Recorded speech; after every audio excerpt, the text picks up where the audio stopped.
Hello, I'd like to thank the Education Policy Institute for the opportunity to join your discussion today and for keeping their focus on this crucial issue. Of course, I'd also like to thank Apple as well for hosting this event. The COVID pandemic has changed our way of life. We do business differently, we shop differently, and of course, we learn and we teach differently. Technology moves rapidly at the best of times, but no one could have foreseen how fast it would have to travel to help us navigate a way through this global health crisis. Unprecedented problems require unprecedented solutions, and schools, teachers and leaders have all pulled together to bring about one of the biggest shifts the education sector has ever seen. Our increasing dependence on technology has changed our entire approach to teaching with a switch to remote education. Because we have become so used to looking at the negative effects of a pandemic, we have lost sight of one of the more positive aspects and how it has changed learning for the better. While some of the consequences of remote learning have been challenging to say the least, some of them have turned out to be an unqualified success.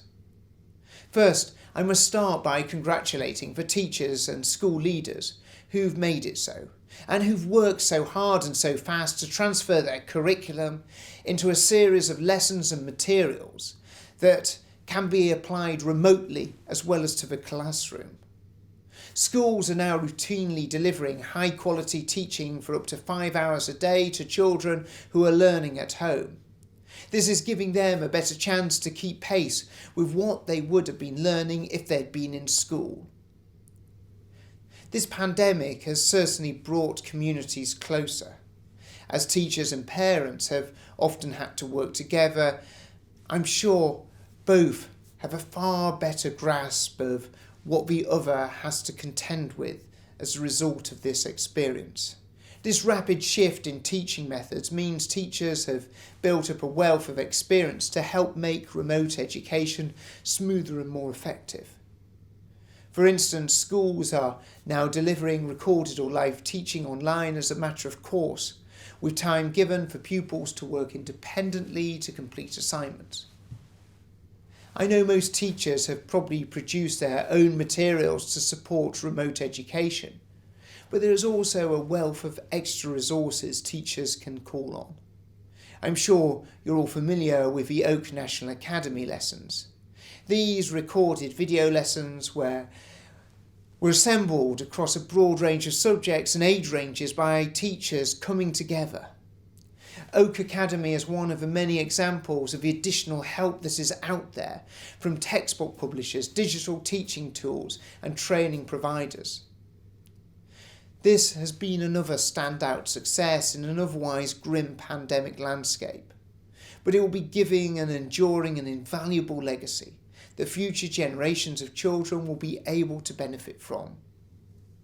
I don't underestimate the extra challenge involved in this immense transformation, which has been nothing less than a total step change in how children learn.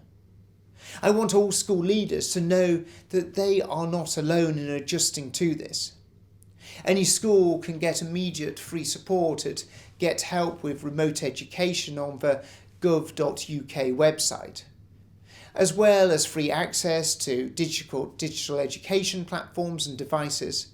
This provides an online one-stop shop for all schools and colleges to help them keep up to date with the latest information and guidance on remote education, as well as tips and advice from teachers and leaders. There are a number of designated EdTech demonstrator schools and colleges that can give friendly support and advice and guidance to help schools with technology issues, including those schools whose pupils have special educational needs. I said that today I was going to focus on what we have to celebrate in our teaching communities from the past year, which brings me to something that I'm enormously proud of. From the start of a pandemic, we knew that while many children would have the necessary technology and access to it to enable them to study remotely, there would be a number who did not. I'm acutely aware of a huge responsibility we have for all of our children, but none more so than those who are socially and economically disadvantaged. For this reason, my department has been engaged in a massive logistical project to deliver hundreds of thousands of extra devices to schools across the country, so that every child, especially those from disadvantaged homes, can keep their learning on track. Now, thanks to one of the world's largest hardware shopping expeditions, we've purchased an additional 1.3 million devices.